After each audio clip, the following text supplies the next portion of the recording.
Vamos a iniciar con el primer video de los neurotransmisores, iniciando con el tema de sistemas colinérgicos, los cuales van a requerir como neurotransmisor a la acetilcolina.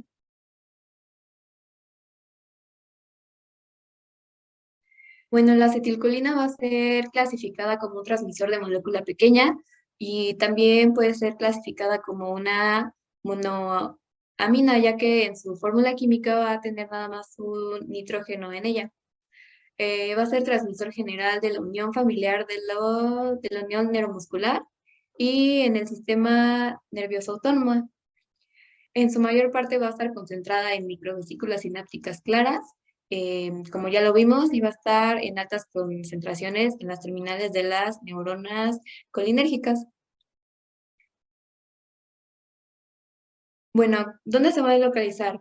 Principalmente van a estar distribuidas, bueno, se va a segregar por las neuronas situadas en muchas regiones del sistema nervioso, específicamente en terminales de células piramidales de la corteza motora, en diferentes tipos de neuronas pertenecientes a los ganglios basales, motoneuronas que inervan los músculos esqueléticos, eso es muy importante, y neuronas preganglionarias del sistema nervioso autónomo y el sistema nervioso parasimpático. Sí, Vamos a iniciar con la biosíntesis y la liberación de la acetilcolina, eh, iniciando con que se va a sintetizar a partir de la acetilcoenzima A, que se obtiene de la descarboxilación del piruvato en la matriz mitocondrial y de la colina que va a ser captada del plasma de alta concentración por un contrasportador colina sodio, que es el que está de azul en el esquema. Y bueno, esta síntesis se va a llevar a cabo con la ayuda de la colina acetiltransferasa y la síntesis se va a llevar a cabo en el citoplasma de la neurona. Una vez que se lleva a cabo y tenemos como producto la acetilcolina, este, va a ser transportada a una vesícula por un transportador asociado a microvesícula, que es lo que hemos visto pues, anteriormente en clases. Eh, Bueno, en esta vesícula, con ayuda del transportador, va a entrar la acetilcolina y se van a liberar hidronios. Eh, Esta acetilcolina va a ser liberada por exocitosis, como ya conocemos, y en la terminación nerviosa, cuando se abren los conductos de calcio que son sensibles a voltaje. Una vez que entra el calcio, conduce a la fusión de la vesícula con la membrana de la superficie presináptica.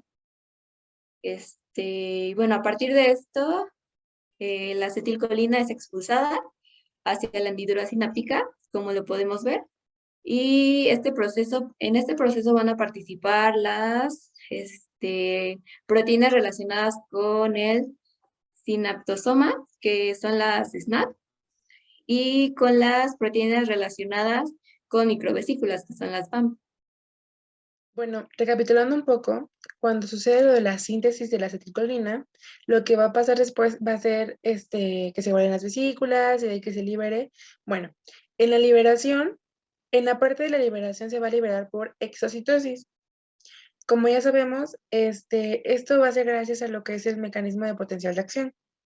Bueno, cuando se libera esta acetilcolina, que se va a liberar claramente del botón presináptico, se va a liberar hacia los receptores que se encuentran en el botón o la membrana postsináptica. Estos receptores los vamos a llamar receptores colinérgicos. Bueno, entonces, estos receptores colinérgicos vamos a tener dos tipos. El número uno, que ya lo conocemos, bueno, los dos conocemos, pero el uno lo conocemos como canales iónicos que están regulados por acetilcolina, o mejor conocidos como receptores ionotrópicos o nicotínicos en este caso. Estos hay que recordar que son más rápidos. Tenemos el otro tipo de receptores que van a ser los receptores que están acoplados a proteínas G, que conocemos como receptores metabotrópicos o muscarínicos. Esos recuerden que son más lentos. Ahora, cuando la acetilcolina es liberada de lo que es el botón presináptico, en lo que es la hendidura sináptica, que va a ser como el espacio entre va a ser el espacio entre la presináptica y la postsináptica, vamos a encontrar una enzima. Esta enzima es la que le vamos a llamar acetilcolinesterasa. La acetilcolinesterasa, lo que va a hacer, su principal papel es hidrolizar, o mejor dicho, romper lo que es la acetilcolina. La va a romper en acetato y en colina.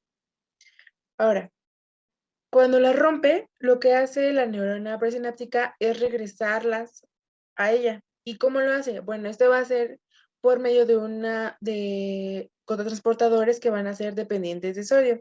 Lo van a regresar a lo que es la neurona presináptica y ahí va a volver a ocurrir la síntesis y el proceso básicamente es un ciclo. Ahora, la acetilcolina es un potente mensajero, sin embargo, su reacción es rapidísima. ¿Por qué? Porque la reacción, bueno, en general, la hidrólisis empieza en un milisegundo después de que es liberada. O sea, imagínense lo rápido que debe ser la reacción o que debe de llegar la acetilcolina al receptor. En una condición normal, la acetilcolina solo se puede reaccionar a un receptor, porque ni bien sale y es liberada, esta enzima va y ataca para romper. Entonces es algo muy, muy rápido. Receptores colinérgicos. Vamos a encontrar dos tipos, los nicotínicos o también llamados inotrópicos y los muscarínicos o metabotrópicos. Los primeros se encuentran en la placa motora terminal, en todos los ganglios autónomos y en las células cromatines de la médula suprarrenal. Los segundos están en todos los órganos efectores de la división parasimpática y en algunos de la división simpática. Bien, ahora vamos a hablar sobre los receptores muscarínicos. Estos pertenecen al grupo de receptores metabotrópicos que usan proteínas G como mecanismo para dar señal. Estos receptores se activan por muscarina y son antagonizados por atropina.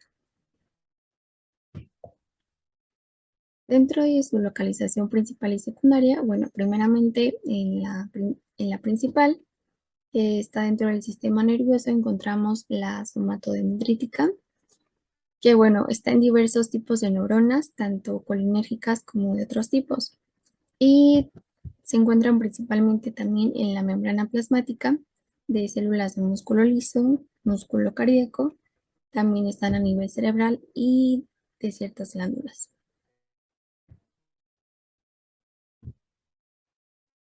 Bien, vamos a encontrar 5 subtipos de receptores muscarínicos: el M1 como gástrico, M2 cardíaco, M3 muscular liso, M4 glandular y M5 como sustancia negra. A continuación les voy a explicar su localización y seguido de su acción principal. El M1 se localiza mediando los potenciales excitatorios postsinápticos en los ganglios nerviosos a nivel del nervio postgangliar. Es un receptor común en glándulas exocrinas y en el sistema nervioso central. El M2 está localizado preferentemente en el corazón y en el cerebelo. Puede alterar procesos fisiológicos por acción directa de la proteína G. Y bueno, se encarga de hacer lento el latido cardíaco, manteniéndolo por debajo del ritmo normal. El M3, además de localizarse en la musculatura lisa, está presente en las glándulas exocrinas. Se encarga de la contracción de los capilares sanguíneos y también de los pulmones. El M4 es conocido como el receptor de mayor tamaño. Se localiza en el cuerpo estriado y el pulmón. Tiene funciones inhibitorias, es decir, actúa por inhibición de la adenilil ciclasa y disminución de las concentraciones de AMP cíclico intracelular. Bueno, por último, el M5. Se han encontrado bajas densidades tanto en tejido neuronal, que puede ser la sustancia negra, y núcleo accumbens, con un posible modulador en la liberación de dopamina en el cerebro medio, como en el endotelio vascular cerebral, y periférico.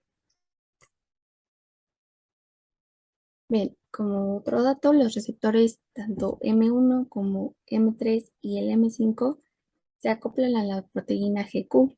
En cambio, los receptores muscarínicos M2 y M4 se acoplan con las proteínas G sensibles a la toxina de tosferina, GI y GO para inhibir la adenylato ciclasa y regular conductos iónicos específicos.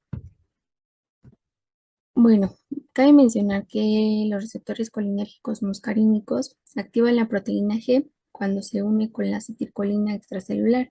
La subunidad alfa de la proteína G inactiva a la adenilciclasa, mientras que la subunidad beta y gamma activan canales de potasio polarizando a la célula. Esto causa una disminución, por ejemplo, de la actividad cardíaca. ¿Qué tal? Mi nombre es Arlet Jazmín Yáñez Ramírez y yo les voy a explicar los receptores nicotínicos. Ok, para empezar debemos de saber en dónde se encuentran. Estos receptores nicotínicos, y cualquier tipo de receptor también, se encuentra en la célula postsináptica. Tenemos una presináptica y una postsináptica. En este dibujito, en esta imagen, se alcanza a ver cómo la presináptica emite sus neurotransmisores y los capta el receptor postsináptico de la célula postsináptica. Y, ok, sabiendo esto, teniendo esto en cuenta, el receptor nicotínico es un receptor que es ionotrópico. ¿Qué quiere decir que sea ionotrópico? Simplemente que va a dejar pasar iones. Así va a funcionar. A través de un ligando. Ok. Este tipo de receptores tienen 5 subunidades. Tienen 2 alfa, beta, gamma y epsilon. En las 2 alfa va a llegar la acetilcolina y se va a unir a ella para que sus dominios se abran.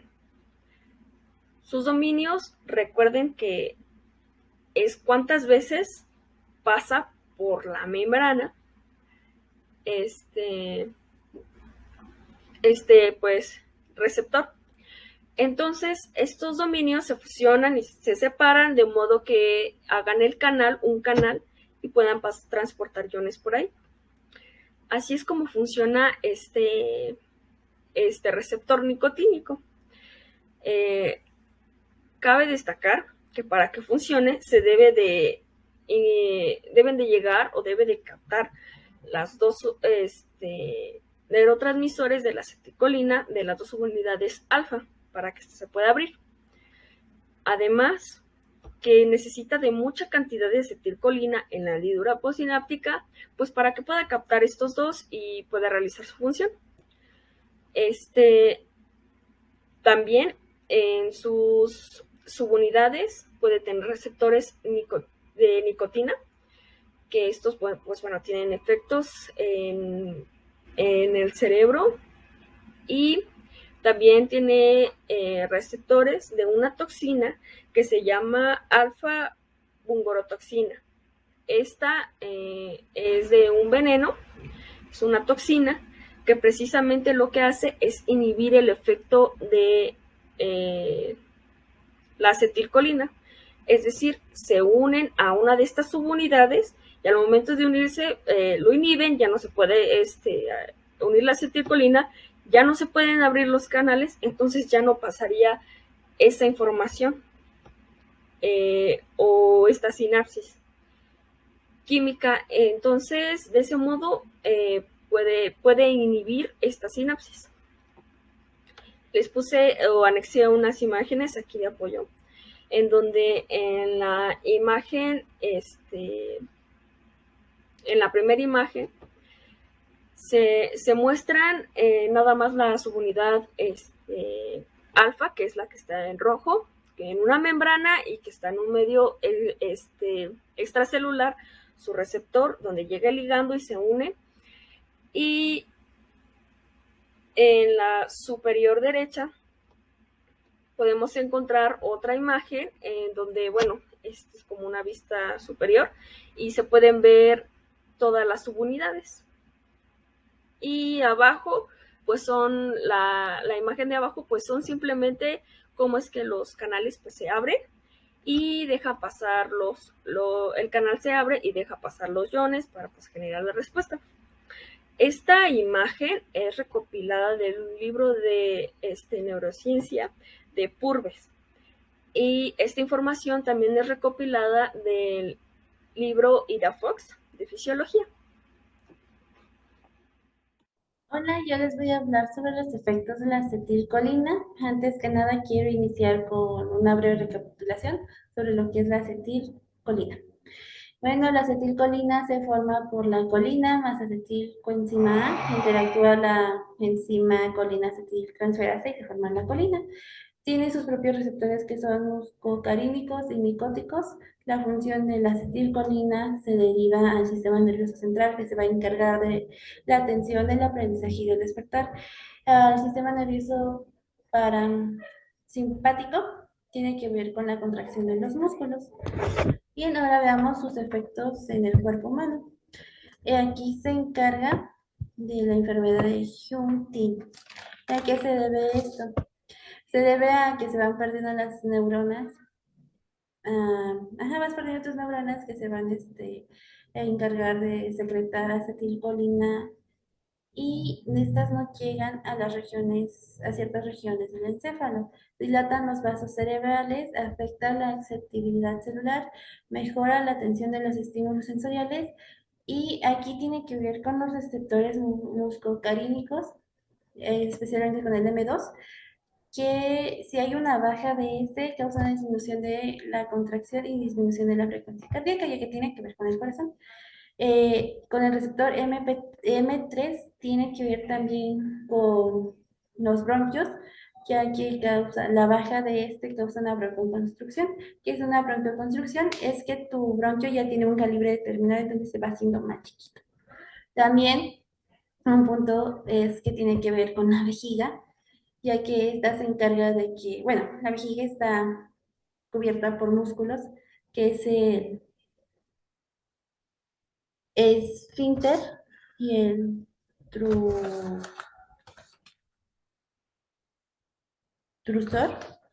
Entonces, estos se encargan, tiene que ver también con el sistema nervioso parasimpático. Entonces, este se encarga de que la vejiga pueda liberar la orina, causa que el trusor se contraiga y que el esfínter se relaje y así pueda salir la orina.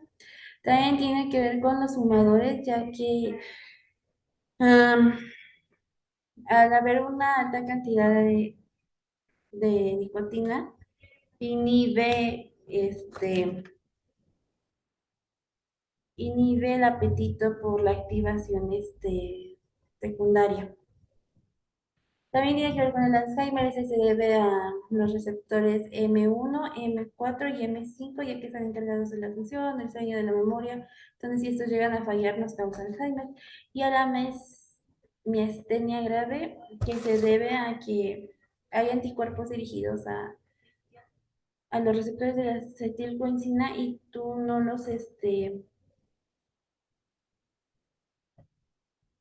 les haces frente, es decir, que pues tú mismo destruyes esos receptores. Y estos son los efectos que causa la acetilcoenzina A.